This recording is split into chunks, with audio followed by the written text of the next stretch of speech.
Glory to God. பிரிந்திருந்தால் அந்த வீடு நிலைநிற்க மாட்டாதே.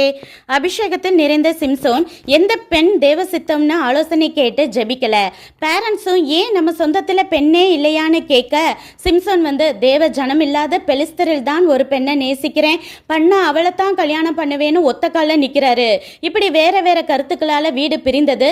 பேரண்ட்ஸையும் எப்படியோ சமாதானப்படுத்தி அவளை கல்யாணம் பண்ண போகும்போதே செத்த சிங்கத்தின் உடலில் இருந்த தேனை சாப்பிட்டு தீட்டுப்படுகிறான்.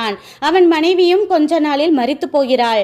அவனும் பல வருடங்கள் கழித்து தவறான பெண் சிநேகத்தால் அழிந்து போகிறான். பாத்தீங்களா, ஒரு குடும்பத்துல ஒரு மனது இல்லாம பிரிந்ததால கடைசி வரை சிம்சோன் குடும்பம் சந்ததி கட்டப்படவே இல்லை.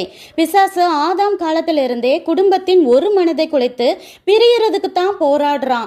அதான் இப்போ டைவர்ஸ் ரொம்ப அதிகமாயிடுச்சு. உங்க குடும்பமும் பேருக்கு தான் நாங்க வெளியே சந்தோஷமா காட்டிக்கிறோம், உள்ள நிம்மதி இல்லாம கட்டப்பட்ட சூழ்நிலையில இருக்கிறோம்னு சொல்றீங்களா? மாசத்துக்கு 1-2 தடவையாவது குடும்பமா ஃபாஸ்டிங் இருந்து கணவன் முன்னோர்கள், மனைவி முன்னோர்கள், பிள்ளைகள் வரை எல்லாருடைய பாவங்களை அறிக்கை செய்து மன்னிப்பு கேட்டு விட்டுவிட வேண்டும். குடும்பம் என்பது வெறும் கட்டிடம் அல்ல. நம்மையும் நம் சந்ததியையும் ஆசிர்வதிக்க தேவன் நம்மோடு உலாவும் இடம் என புரிந்து நடந்து கொண்டாலே தேவனே அந்த குடும்பத்தை கட்டுவார். நன்றி.